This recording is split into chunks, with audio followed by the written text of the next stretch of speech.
Financial education also provides a context for students to develop important skills that can be applied more broadly. Making good financial decisions requires that consumers seek out relevant information from trustworthy sources and that they use critical thinking, quantitative reasoning, and decision-making skills. These competencies are also some of the fundamental abilities that our schools seek to inculcate in our children. As with other types of education, the format and quality of the content matters a great deal. Providing financial education that is realistic, interesting, and relevant can help students retain information and remain engaged. Games and simulations can be particularly effective at keeping students interested.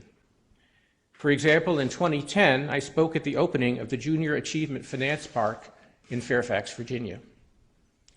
This organization, as well as similar facilities throughout the country, allows students to play the role of a family head with financial challenges and opportunities, giving them a chance to practice financial decision-making in a realistic setting. Students and their parents can become financially literate together through exercises such as intergenerational homework assignments, I love that phrase, which reinforce the concepts taught in class. Such strategies allow educators to help adults who until then may not have been exposed to financial concepts. Thank you. And now a question from St. Louis.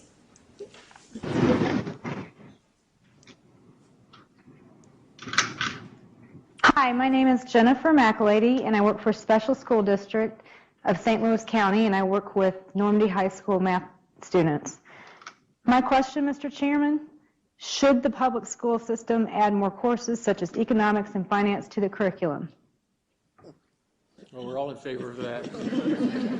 So there are lots of ways to do that. I mean, I think it's clearly good to have, as I said at the beginning, it's really good to have students be able to understand the basics of economics and finance and financial literacy. But there are lots of ways to do it. I mean, one way to do it is if your high school has AP courses, there are AP courses in microeconomics and macroeconomics, and students who want to do that can do college preparatory work in economics, and so you can do pretty significant, pretty serious economics courses if you want.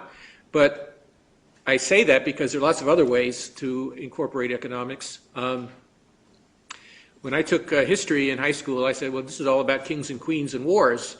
And there must be other things to life than that. And of course there is, economics tells how people actually live, how they make a living, how societies function, how markets function, trade, all those aspects of history which are so important. So integrating economics into your history, integrating economics into civics so that students understand the importance of institutions like the Federal Reserve and regulators and fiscal policy and so on.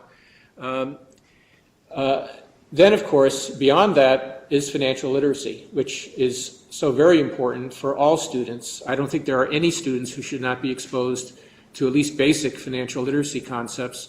That can be done as an individual course, as a part of a course, maybe combined with something like the Junior Achievement Program that I mentioned, which is a very good way to get kids interested.